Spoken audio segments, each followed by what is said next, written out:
Hello students, welcome to WB exam guide. Primary interview প্রস্তুতি পূর্বে আজকে আমরা খুবই গুরুত্বপূর্ণ একটা টপিক নিয়ে আলোচনা করব। অন স্ক্রিন দেখতে পাচ্ছ। আজকের আলোচনার টপিক হচ্ছে যে সমস্ত প্রশ্নগুলো খুবই ইম্পর্টেন্ট, মানে ইন্টারভিউ বোর্ডে কিন্তু খুব বেশি বেশি করে প্রশ্নগুলো করছে, সেগুলো নিয়ে আজকে আলোচনা করব। প্রত্যেকটা প্রশ্ন কিন্তু তোমাদের ইন্টারভিউর জন্য খুবই গুরুত্বপূর্ণ। ঠিক আছে, যে যে পয়েন্টগুলো বলবো একটু ভালো করে মন দিয়ে দেখে যাও। আশা করছি এগুলো থেকে ইন্টারভিউ কিন্তু পাবে প্রশ্নগুলো। ঠিক আছে, চলো। যারা নতুন অবশ্যই চ্যানেলটিকে অবশ্যই সাবস্ক্রাইব করে রাখবে। ওকে, চলো দেখো। প্রথমত বলছে কি, যজ্ঞশ্রী প্রকল্প বলতে আপনি কি বোঝেন? খুবই একটা ভালো প্রকল্প, পশ্চিমবঙ্গ সরকার রিসেন্টলি লঞ্চ করেছে এই প্রকল্পটি। তার নামটা কি? নামটা হচ্ছে যজ্ঞশ্রী প্রকল্প। কি বলা হয়েছে দেখো, যজ্ঞশ্রী প্রকল্প হলো পশ্চিমবঙ্গ সরকারের একটি জনকল্যাণমূলক উদ্যোগ। কি বলছে? যজ্ঞশ্রী প্রকল্প হলো পশ্চিমবঙ্গ সরকারের একটি জনকল্যাণমূলক উদ্যোগ, যা মূলত মেধাবী কিন্তু আর্থিকভাবে পিছিয়ে থাকা শিক্ষার্থীদের সহায়তা করার জন্য তৈরি করা হয়েছে। কাদের জন্য তৈরি করা হয়েছে? মেধাবী এবং আর্থিকভাবে যারা পিছিয়ে রয়েছে। এই প্রকল্পের মাধ্যমে রাজ্যের ছাত্রছাত্রীরা কোন কোন পরীক্ষা? জেই, নিট, ডাব্লিউবি জেই এবং বিভিন্ন সরকারি চাকরি পরীক্ষার জন্য বিনামূল্যে কোচিং পেতে পারে। তাহলে এখানে একটা ইম্পর্টেন্ট পয়েন্ট কি বললাম, যে তোমাদেরকে ইন্টারভিউ জিজ্ঞাসা করতে পারে, আচ্ছা বলুন তো কোন প্রকল্পের মাধ্যমে শিক্ষার্থীরা বিনামূল্যে কোচিং করতে পারবে? সেটা আনসার হবে কি? যজ্ঞশ্রী প্রকল্প। আবার ইন্টারভিউ জিজ্ঞেস করতে পারে যে যজ্ঞশ্রী প্রকল্প কাদের জন্য লঞ্চ করা হয়েছে বলুন তো? যে সমস্ত শিক্ষার্থীরা আর্থিকভাবে পিছিয়ে রয়েছে কিন্তু মেধাবী, সেই সমস্ত শিক্ষার্থীদের জেই, নিট, ডাব্লিউবি জেই এছাড়াও বিভিন্ন সরকারি চাকরি পরীক্ষার প্রস্তুতির জন্য একটি বিনামূল্যে কোচিং সেন্টারের জন্য যে প্রকল্প লঞ্চ করা হয়েছে, সেই প্রকল্পটির নাম হচ্ছে যজ্ঞশ্রী প্রকল্প। এই প্রকল্পটি রাজ্যের সব জেলায় প্রশিক্ষণ কেন্দ্রের মাধ্যমে সহজলভ্য, ফলে শিক্ষার্থীরা উন্নত প্রস্তুতি নিতে পারে এবং তাদের ভবিষ্যতের কর্মজীবন গড়ার পথ সুগম করে। আমি মনে করি যজ্ঞশ্রী একটি গুরুত্বপূর্ণ উদ্যোগ, যা শিক্ষার্থীদের সুযোগের সমতা নিশ্চিত করে এবং তাদের ক্ষমতাকে সর্বোচ্চ মাত্রায় বিকাশের সুযোগ করে দেয়। তাহলে বুঝতে পেরেছ এই যজ্ঞশ্রী প্রকল্পটা কি? যজ্ঞশ্রী প্রকল্প হচ্ছে সমাজে যে সমস্ত শিক্ষার্থীরা আর্থিকভাবে পিছিয়ে রয়েছে কিন্তু মেধাবী, সেই সমস্ত শিক্ষার্থীদের বিনামূল্যে কোচিং সেন্টারের মাধ্যমে কি করা হচ্ছে? প্রশিক্ষণ দেওয়া হচ্ছে। চলো নেক্সট কোশ্চেন দেখো। পরের প্রশ্ন বলছে পশ্চিমবঙ্গে যজ্ঞশ্রী প্রকল্প কবে চালু করা হয়? খুব ভালো একটা প্রশ্ন। পশ্চিমবঙ্গে যজ্ঞশ্রী প্রকল্প চালু করা হয়েছিল, আমরা দেখতে পাচ্ছি পশ্চিমবঙ্গে যে যজ্ঞশ্রী প্রকল্পটি চালু করা হয়েছিল সেটা হচ্ছে কি 11ই জানুয়ারি। ডেটটা মনে রেখো, 11ই জানুয়ারি 2024 সাল। নেক্সট চলে আসি, এইচপিআরসি পুরো নাম কি? এইচপিআরসি পুরো নাম হলিস্টিক প্রোগ্রেস রিপোর্ট কার্ড। কি বললাম? হলিস্টিক প্রোগ্রেস রিপোর্ট কার্ড, যেটা পুরো নাম। পরের প্রশ্ন, এইচপিআরসি এবং সিসিই এতে কি পার্থক্য রয়েছে? ইন্টারভিউ করা প্রশ্ন যে এইচপিআরসি এবং সিসিইর পার্থক্য কি রয়েছে, দেখে নিই। সিসিই যেটাকে বলা হয় কন্টিনিউয়াস অ্যান্ড কম্প্রিহেন্সিভ ইভালুয়েশন, হলো একটি মূল্যায়ন পদ্ধতি। তাহলে কি বললাম? যে কন্টিনিউয়াস অ্যান্ড কম্প্রিহেন্সিভ ইভালুয়েশন হলো একটি মূল্যায়ন পদ্ধতি, যা শিক্ষার্থীর পড়াশোনা এবং সহপাঠক্রমিক দক্ষতার উভয় দিকেই নজর রাখে। আর অন্যদিকে এইচপিআরসি যেটাকে বলা হয় হলিস্টিক প্রোগ্রেস রিপোর্ট কার্ড, হলো সেই মূল্যায়নের ফলাফল দেখাবার জন্য তৈরি একটি রিপোর্ট কার্ড। মানে কি হচ্ছে? সিসিও ই হচ্ছে একটি মূল্যায়ন প্রক্রিয়া, যেখানে শিক্ষার্থীর সার্বিক দিকের মূল্যায়ন করা হয়।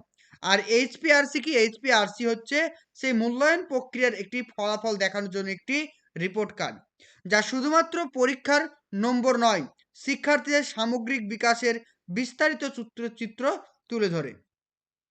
সংক্ষেপে আমরা বলতে পারি সিসি হলো একটি প্রক্রিয়া, মানে মূল্যায়ন প্রক্রিয়া, আর এইচপিআরসি হলো সেই প্রক্রিয়ার একটি ফলাফল বা প্রতিবেদন। বোঝা গেল? নেক্সট দেখো, পশ্চিমবঙ্গের প্রথম মহিলা মুখ্য সচিবের নাম কি? পশ্চিমবঙ্গের প্রথম মহিলা মুখ্য সচিবের নাম হচ্ছে নন্দিনী চক্রবর্তী। আইএস নন্দিনী চক্রবর্তী, খুব ইম্পর্টেন্ট, মাথায় রাখবে। তাহলে কি বললাম? পশ্চিমবঙ্গের প্রথম মহিলা মুখ্য সচিব কে হলেন? নন্দিনী চক্রবর্তী। এবার তোমাদের অনেকের কোয়ারি ছিল, স্যার আরাবল্লী পর্বত নিয়ে আমাদেরকে কিছু ক্লাস করান। আরাবল্লী পর্বত নিয়ে একটু বিস্তারিত আমাদেরকে বলতে হবে, কারণ ইন্টারভিউ এখান থেকে প্রশ্ন করতে পারে, কারণ এটা কিন্তু একটা ট্রেন্ডিং টপিক। চলো আরাবল্লী নিয়ে আমরা একটু জেনে নিব। প্রথমে জানবো কি আরাবল্লী পাহাড়। আরাবল্লী হিল বা আরাবল্লী পাহাড় হলো উত্তর ভারতের একটি প্রাচীন এবং ভূপরিবেশগতভাবে অত্যন্ত গুরুত্বপূর্ণ একটি পর্বতমালা। এটি প্রায় 692 কিলোমিটার দীর্ঘ।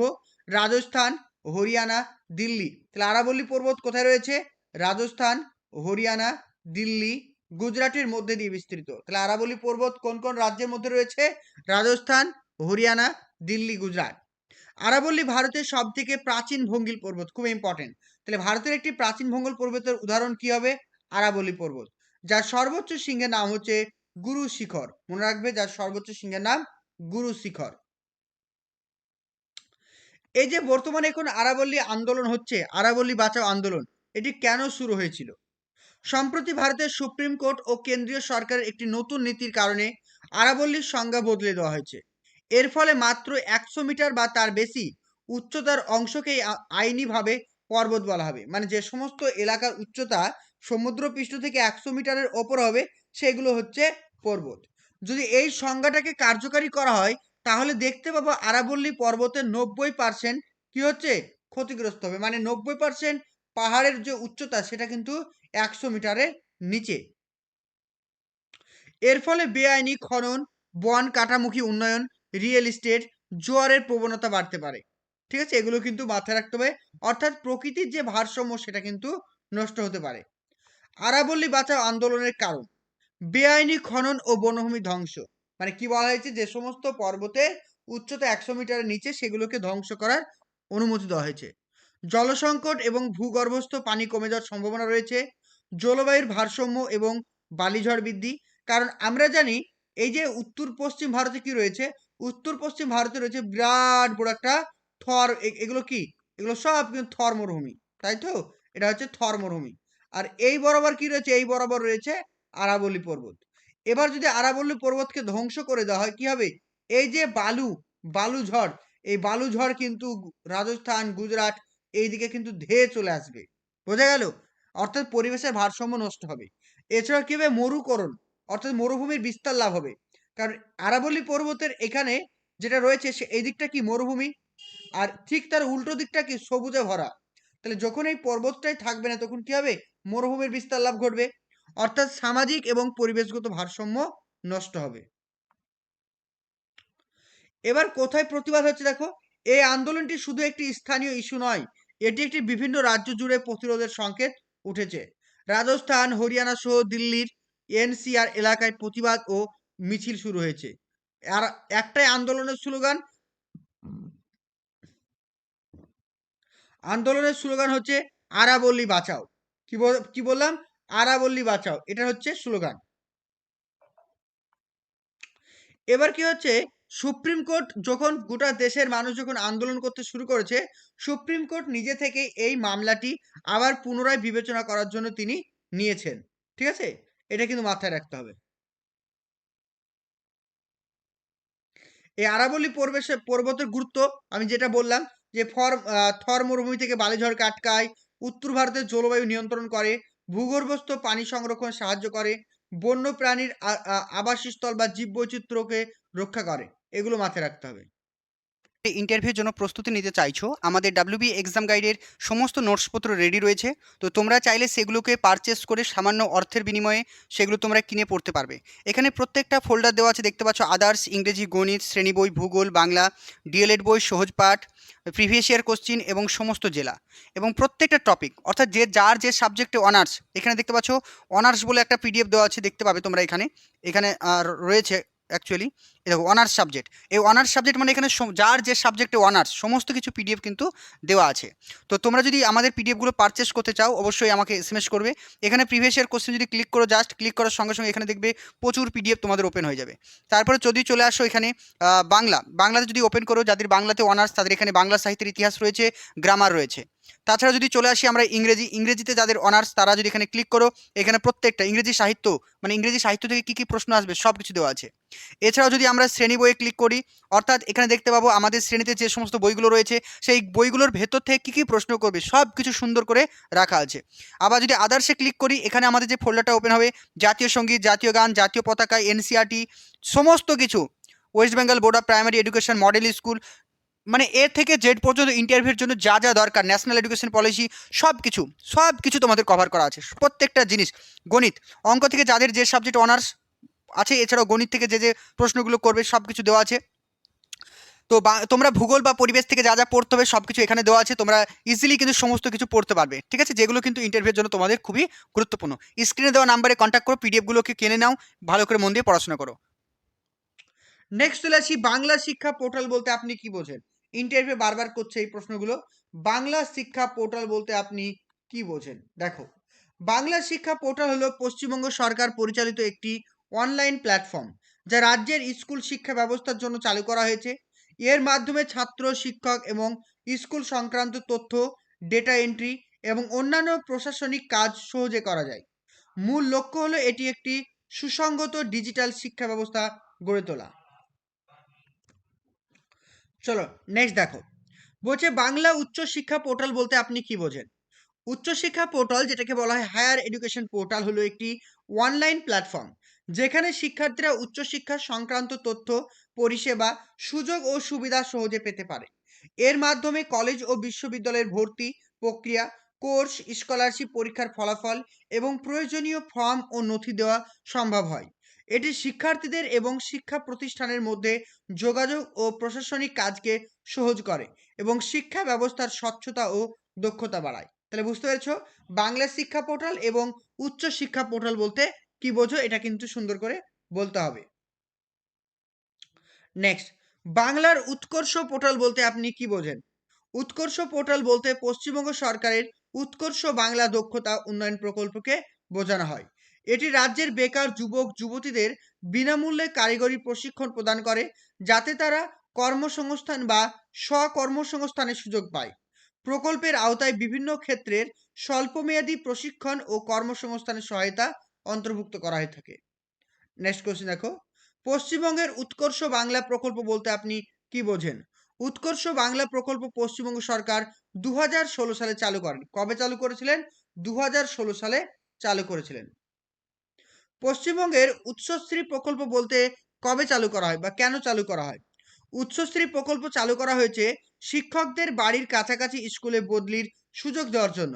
শিক্ষকরা নিজেদের সুবিধা মতো বদলির আবেদন করতে পারেন, যা প্রক্রিয়াকে স্বচ্ছ ও দ্রুত করে তোলে। প্রক্রিয়াটি জুলাই মাসে 2021 সালে চালু করা হয় এবং মুখ্যমন্ত্রী মমতা বন্দ্যোপাধ্যায় এটি ঘোষণা করেন। নেক্সট দেখো, এলপিসিডির পুরো নাম কি? এটা আমরা তোমার কি হলিস্টিক প্রোগ্রেস রিপোর্ট কার্ডে পাবো, যে এলপিসিডির পুরো নাম কি, সেটা হবে কি learning perspective of cognitive domain. বিসিওর পুরো নাম কি? বিসিওর পুরো নাম হচ্ছে বিহেভিয়ার কগনিটিভ ডোমেন। নেক্সট দেখো, পশ্চিমবঙ্গের অবস্থান বলুন। পশ্চিমবঙ্গের অবস্থান, পশ্চিমবঙ্গের দক্ষিণে রয়েছে 21 ডিগ্রি 38 মিনিট উত্তর অক্ষাংশ থেকে, উত্তরে রয়েছে 27 ডিগ্রি 10 মিনিট উত্তর অক্ষাংশ এবং পশ্চিমে রয়েছে 85 ডিগ্রি 50 পূর্ব দ্রাঘিমাংশ এবং পূর্বে রয়েছে 89 ডিগ্রি 50 পূর্ব দ্রাঘিমাংশ। যারা জিওগ্রাফিতে অনার্স, তারা কিন্তু ভালো করে এটা পড়ে যাবে, ঠিক আছে, পশ্চিমবঙ্গের অবস্থান। চলো পরের প্রশ্ন দেখো, নেক্সট কোশ্চিন কি বলা হয়েছে। পরের প্রশ্ন বলছে, পশ্চিমবঙ্গের পূর্ব পশ্চিম এবং উত্তর দক্ষিণের বিস্তার কত? যদি আমরা দেখি, ধরে নিলাম এটা হচ্ছে আমাদের পশ্চিমবঙ্গ, ঠিক আছে, এটা আমি জাস্ট বোঝানোর জন্য। তা এদিকটা কি নর্থ, এদিকটা সাউথ, এটা হচ্ছে ইস্ট আর এটা হচ্ছে ওয়েস্ট, তাই তো? তাহলে আমরা যদি দেখি, তাহলে এই যে পশ্চিমবঙ্গের উত্তর থেকে দক্ষিণ, এই উত্তর থেকে দক্ষিণ দিকে টোটাল দৈর্ঘ্য কত হবে দেখে নাও। এটা দৈর্ঘ্য হচ্ছে কেউ 623, কত আছে? 623, এটা হচ্ছে 623 কিলোমিটার। আবার যদি আমরা দেখি, এই পূর্ব থেকে পশ্চিম দিকে বিস্তার কত হবে? পূর্ব দিকে পশ্চিম দিকে বিস্তার হচ্ছে 324। বুঝতে পেরেছো? তাহলে এখান থেকে মাথায় রাখবো যে পশ্চিমবঙ্গের পূর্ব থেকে পশ্চিম দিকে বিস্তার 324 কিলোমিটার, আর উত্তর থেকে দক্ষিণ দিকে হচ্ছে 623 কিলোমিটার।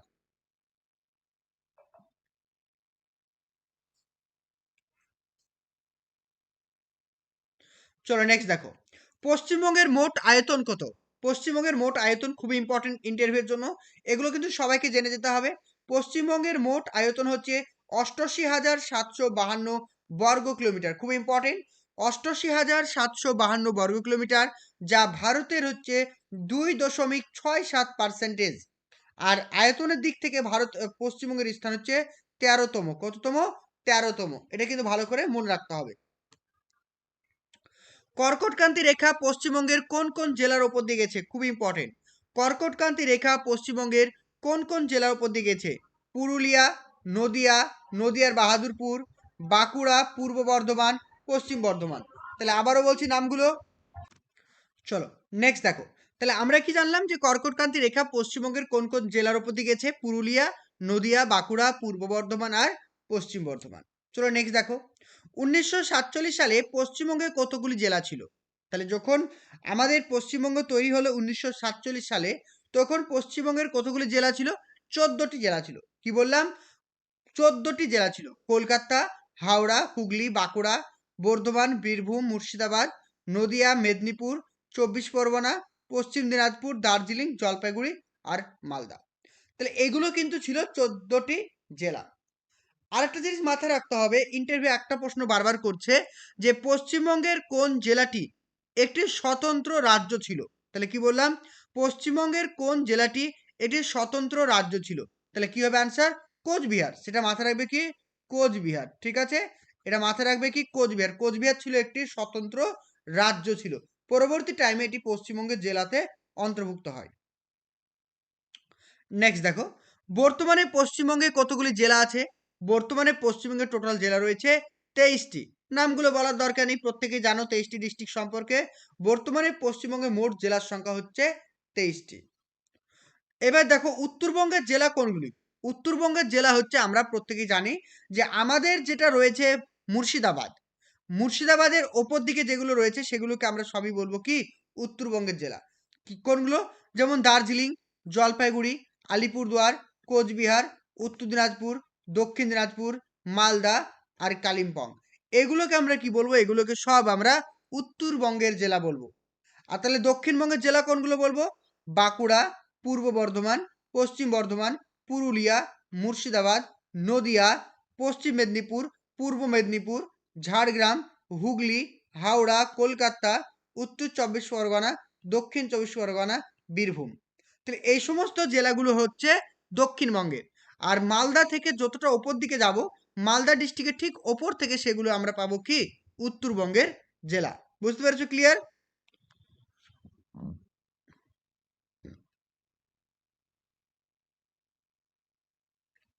নেক্সট দেখো, বাংলাদেশের সাথে পশ্চিমবঙ্গের সীমানা কত কিমি এবং কতটা শেয়ার করেছে? তাহলে আমরা জানি পশ্চিমবঙ্গের সঙ্গে বাংলাদেশের সীমানা সব থেকে বেশি শেয়ার করেছে।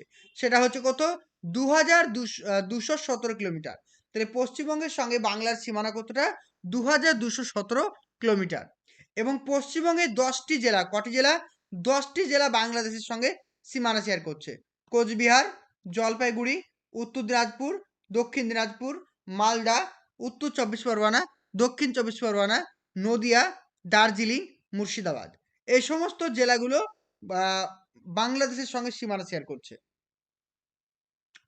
পশ্চিমবঙ্গে ঝাড়খণ্ডের সাথে সীমানা ভাগ করা জেলাগুলি কোনগুলি? তাহলে কি কি মনে রাখো? দিনাজপুর, উত্তর দিনাজপুর, দক্ষিণ দিনাজপুর, মালদা, উত্তর 24 পরগনা, দক্ষিণ 24 পরগনা, নদিয়া, দার্জিলিং, মুর্শিদাবাদ, এগুলি। নেক্সট দেখো, পশ্চিমবঙ্গের বৃহত্তম প্রতিবেশী রাজ্য এবং দেশের নাম কি? খুব ইম্পর্টেন্ট। পশ্চিমবঙ্গের বৃহত্তম রাজ্যের নাম কি? পশ্চিমবঙ্গের বৃহত্তম রাজ্যের নাম হচ্ছে উড়িষ্যা। আর পশ্চিমবঙ্গের বৃহত্তম প্রতিবেশী দেশের নাম হচ্ছে বাংলাদেশ। এটা মাথায় রাখতে হবে। পশ্চিমবঙ্গের ক্ষুদ্রতম প্রতিবেশী দেশের নাম কি? পশ্চিমবঙ্গের ক্ষুদ্রতম প্রতিবেশী দেশের নাম হচ্ছে ভুটান। খুব ইম্পর্টেন্ট। কি হবে? ভুটান। পশ্চিমবঙ্গের সীমানাযুক্ত দেশ ও রাজ্যগুলির সংখ্যা কটি? তাহলে পশ্চিমবঙ্গের সঙ্গে সীমানা শেয়ার করেছে কোনগুলি দেশ? এক হচ্ছে কি? বাংলাদেশ, নেপাল আর ভুটান। তাহলে পশ্চিমবঙ্গের সঙ্গে 3টে দেশ সীমানা শেয়ার করেছে। আর রাজ্য বলতে আমরা বুঝবো 5টা। একটা হচ্ছে কি? আসাম, বিহার, সিকিম, ঝাড়খণ্ড আর উড়িষ্যা। এই 5টি রাজ্য কিন্তু পশ্চিমবঙ্গের সঙ্গে সীমানা শেয়ার করেছে। চলো পরের প্রশ্ন দেখো, পশ্চিমবঙ্গের কতগুলি প্রশাসনিক বিভাগ রয়েছে এবং কি কি? নামগুলো একটু আমাদেরকে জানতে হবে। এগুলো থেকে ইন্টারভিউ খুব প্রশ্ন করে। তাহলে পশ্চিমবঙ্গে টোটাল 5টি প্রশাসনিক বিভাগ রয়েছে। কি, কি দেখে নাও? একটা হচ্ছে কি বর্ধমান বিভাগ। এই বর্ধমান বিভাগের মধ্যে কি, কি পড়ছে দেখো? বীরভূম, পূর্ব বর্ধমান, পশ্চিম বর্ধমান আর হুগলি। তাহলে কি বললাম? ১ নম্বর হচ্ছে কি বীরভূম, ২ নম্বর হচ্ছে কি পূর্ব বর্ধমান, ৩ নম্বর হচ্ছে কি পশ্চিম বর্ধমান, ৪ নম্বর হচ্ছে হুগলি। চলে আসি ৫ নাম্বার মালদা বিভাগ। এই মালদা বিভাগের মধ্যে কোনগুলি পড়ছে? ১ পড়ছে কি উত্তর দিনাজপুর, ২ হচ্ছে কি দক্ষিণ দিনাজপুর, ৩ নাম্বার পড়ছে কি মালদা, ৪ নাম্বার পড়ছে আমাদের মুর্শিদাবাদ। বুঝতে পেরেছো? তাহলে মালদা বিভাগের মধ্যে কটি জেলা পড়ছে? মালদা বিভাগের মধ্যে ৪ টি জেলা পড়ছে। আর বর্ধমান বিভাগের মধ্যে ৪ টি জেলা পড়ছে। এবার চলে আসি আমরা জলপাইগুড়ি বিভাগ। এই জলপাইগুড়ি বিভাগের মধ্যে কি, কি পড়ছে দেখো? আলিপুরদুয়ার, তারপরে পড়ছে কি জলপাইগুড়ি, ৩ নাম্বার পড়ছে কি দার্জিলিং, ৪ নাম্বার পড়ছে কুচবিহার, ৫ নাম্বার পড়ছে কি কালিম্পং। তাহলে জলপাইগুড়ি বিভাগে কটি জেলা রয়েছে? ৫ টি জেলা। এখান থেকে একটা ইম্পর্টেন্ট যে জলপাইগুড়ি বিভাগে কটি পড়ছে? ৫ টি পেয়ে এলাম। কটি? ৫ টি বিভাগ পেয়ে এলাম। আর বাকিগুলোর ক্ষেত্রে ৪ টি করে পেলাম, তাই না? চলো নেক্সট চলে আসি আমরা প্রেসিডেন্সি বিভাগ। এই প্রেসিডেন্সি বিভাগের মধ্যে কটা পড়ছে দেখো? কলকাতা, ২ নাম্বার পড়ছে কি হাওড়া, ৩ নাম্বার পড়ছে আমাদের নদিয়া, ৪ নাম্বার পড়ছে কি উত্তর ২৪ পরগনা, ৫ নাম্বার পড়ছে দক্ষিণ ২৪ পরগনা। তাহলে এখানে আমরা পেলাম কি প্রেসিডেন্সি বিভাগের মধ্যে টোটাল ৫টি বিভাগ পড়ছে। কলকাতা, হাওড়া, নদিয়া, উত্তর ২৪ পরগনা আর দক্ষিণ ২৪ পরগনা। বোঝা গেল? লাস্ট যেটা পড়বো সেটা হচ্ছে কি মেদিনীপুর বিভাগ। এই মেদিনীপুরের মধ্যে পড়ছে দেখো ১ নাম্বার হচ্ছে কি ঝাড়গ্রাম, ২ নাম্বার পড়ছে কি পূর্ব মেদিনীপুর, ৩ নাম্বার পড়ছে কি পশ্চিম মেদিনীপুর, ৪ নাম্বার পড়ছে কি বাঁকুড়া। ঠিক আছে? এইগুলো আমরা কিন্তু পেলাম।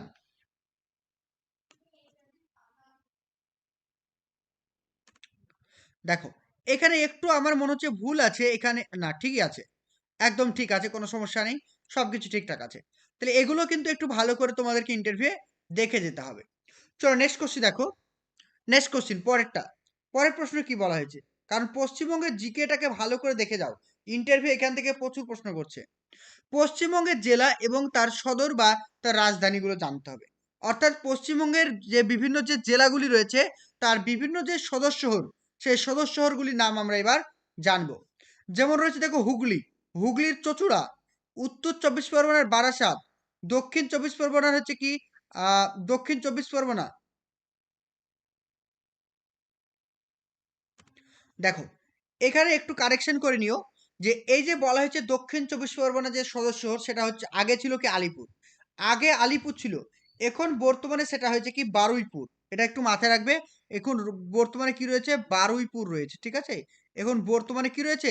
বর্তমানে দক্ষিণ ২৪ পরগনার যে সদর শহর সেটা হচ্ছে বারুইপুর। আগে কিন্তু আলিপুর ছিল। আর এই দক্ষিণ ২৪ পরগনা হচ্ছে পশ্চিমবঙ্গের সব থেকে বৃহত্তম জেলা।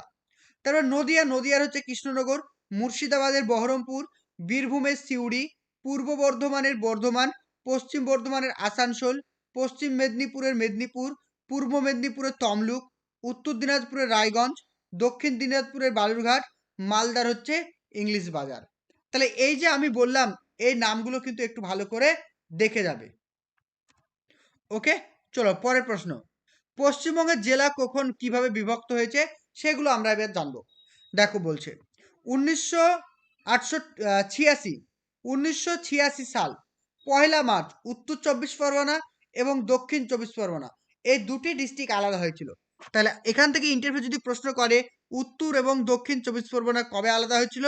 ১৯৮৬ সালে ১লা মার্চ। ১৯৯২ সালে ১লা এপ্রিল পশ্চিম মেদিনীপুর এবং পূর্ব মেদিনীপুর হয়েছিল। মনে থাকে যেন।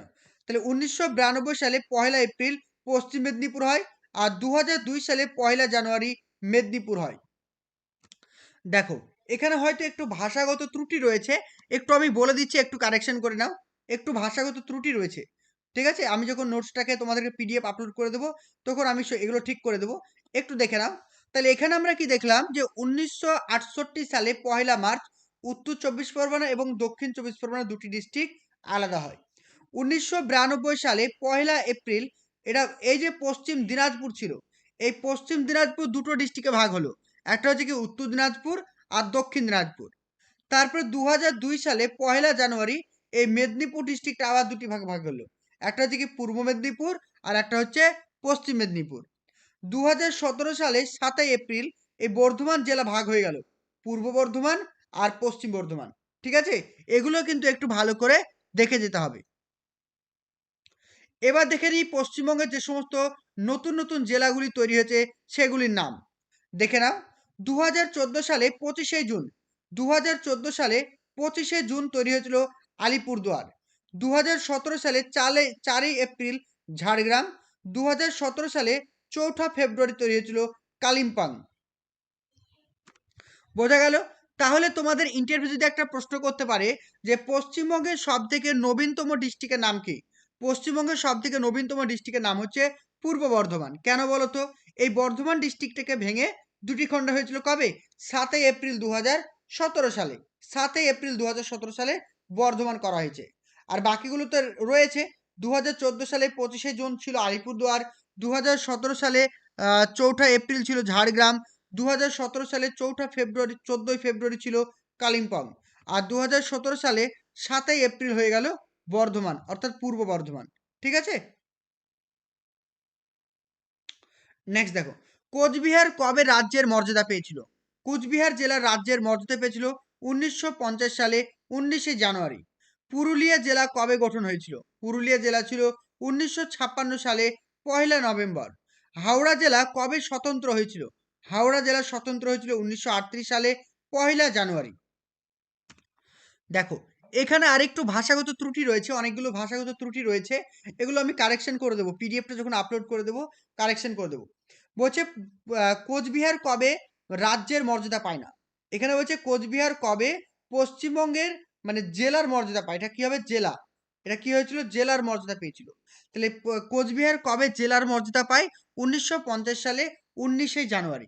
ঠিক আছে, দেখো, পশ্চিমবঙ্গের বৃহত্তম জেলা কোনটি? পশ্চিমবঙ্গের বৃহত্তম জেলা হচ্ছে জনসংখ্যার দিক থেকে উত্তর চব্বিশ পরগনা, আর আয়তনের দিক থেকে হচ্ছে দক্ষিণ চব্বিশ পরগনা। ভালো করে মনে রাখবে। তাহলে পশ্চিমবঙ্গের বৃহত্তম জেলা কোনটি হবে? জনসংখ্যার দিক থেকে হবে উত্তর চব্বিশ পরগনা, আর আয়তনের দিক থেকে হবে দক্ষিণ চব্বিশ পরগনা। পশ্চিমবঙ্গের ক্ষুদ্রতম জেলা কোনটি? পশ্চিমবঙ্গের ক্ষুদ্রতম জেলার নাম হচ্ছে কলকাতা। চলো নেক্সট দেখো, পশ্চিমবঙ্গের রাজধানীর নাম কি? পশ্চিমবঙ্গের রাজধানীর নাম আমরা প্রত্যেকে জানি কলকাতা। কলকাতা কখন থেকে ব্রিটিশদের রাজধানী ছিল? কলকাতা মানে ব্রিটিশদের রাজধানী কবে থেকে ছিল? 1972 থেকে 1911 সাল। তাহলে হচ্ছে ভারতের রাজধানী কলকাতা আগে ছিল, আমরা প্রত্যেকে জানি যে গোটা ভারতবর্ষের রাজধানী ছিল কলকাতা। সেটা কোন সাল থেকে কোন সাল? 1972 থেকে 1911 সাল পর্যন্ত। নেক্সট দেখো, পশ্চিমবঙ্গের মোট জেলা এবং জেলা পরিষদ, ডিভিশন, সাব ডিভিশন কত? এগুলো আমাদেরকে জানতে হবে। পশ্চিমবঙ্গে মোট জেলা রয়েছে 23টি। পশ্চিমবঙ্গে মোট জেলা কটি রয়েছে? 23টি। জেলা পরিষদ কটি রয়েছে? 21টি। টোটাল মহকুমা রয়েছে, মহকুমা পরিষদ রয়েছে কি? 1টি। আর ডিভিশন রয়েছে কটি? 5টি। আর সাব ডিভিশন রয়েছে কটি? 66টি। এটা ভালো করে মনে রাখতে হবে। এখান থেকে আরেকটা ইম্পর্টেন্ট আমি পয়েন্ট বলে দিই যে পশ্চিমবঙ্গে যে একটি মহকুমা পরিষদ রয়েছে সেটার নাম কি? ইন্টারভিউ জিজ্ঞাসা করতে পারে। সেটা আনসার হবে কি? শিলিগুড়ি। মাথা রাখবে শিলিগুড়ি মহকুমা পরিষদ। ঠিক আছে, সব সময় ভালো করে মাথা রাখবে, এটা নাম হবে কি? শিলিগুড়ি। হ্যাঁ, তাহলে মনে রাখবে শিলিগুড়ি মহকুমা পরিষদ। তাহলে পশ্চিমবঙ্গের একমাত্র সক্রিয় মহকুমা পরিষদের নাম কি? সেটা আনসার হবে কি? শিলিগুড়ি মহকুমা পরিষদ। এটা কিন্তু ভালো করে মনে রাখবে, ইন্টারভিউর জন্য খুবই গুরুত্বপূর্ণ। চলো নেক্সট কোশ্চেন দেখো। তো আজকের ক্লাসে এই পর্যন্ত আলোচনা করলাম যে পশ্চিমবঙ্গের জিওগ্রাফি নিয়ে। নেক্সট ক্লাসে আরো আলোচনা করব, তোমরা এগুলো পড়তে থাকো, মুখস্থ করতে থাকো, আমি নেক্সট ক্লাসে আরো তোমাদেরকে দিয়ে দেবো। ঠিক আছে, প্রত্যেকে ভালো করে প্রিপারেশন করো, যেগুলো ইন্টারভিউ ধরছে আগামী দিনে সেগুলো আমি রেগুলার তোমাদেরকে পিডিএফ এর মাধ্যমে প্রোভাইড করার চেষ্টা করব, তোমরা শুধু পড়তে থাকো। আর যারা কিন্তু এখন আমাদের ডাব্লিউবি এক্সাম গাইডের নোটসগুলো কেননি, দাম কিন্তু খুবই কমানো হয়েছে দাম। আগে আমরা জানি আগে দাম ছিল 250 টাকা দাম ছিল, এখন সেটা দামটাকে কমিয়ে গতকালকে থেকে আমি দামটাকে একটু তোমাদের জন্য কমিয়ে 150 টাকা করেছি। তো যারা কিনতে চাইছো নোটসগুলো অতি শীঘ্রই কিনে নাও, কারণ এই দামে কিন্তু এত ভালো নোটস কোথাও পাবে না। একদম প্রত্যেকটা সাবজেক্ট টপিক ধরে ধরে নোটস তৈরি করা আছে। প্রত্যেকে পড়ো, ভালো করে ইন্টারভিউটা দাও। আর কেউ যদি মক ইন্টারভিউ প্র্যাকটিস করতে চাও সেটা আমার সঙ্গে যোগাযোগ করে নেবে স্ক্রিনে দেওয়া নাম্বারের সাথে। ওকে, চলো, থ্যাংক ইউ।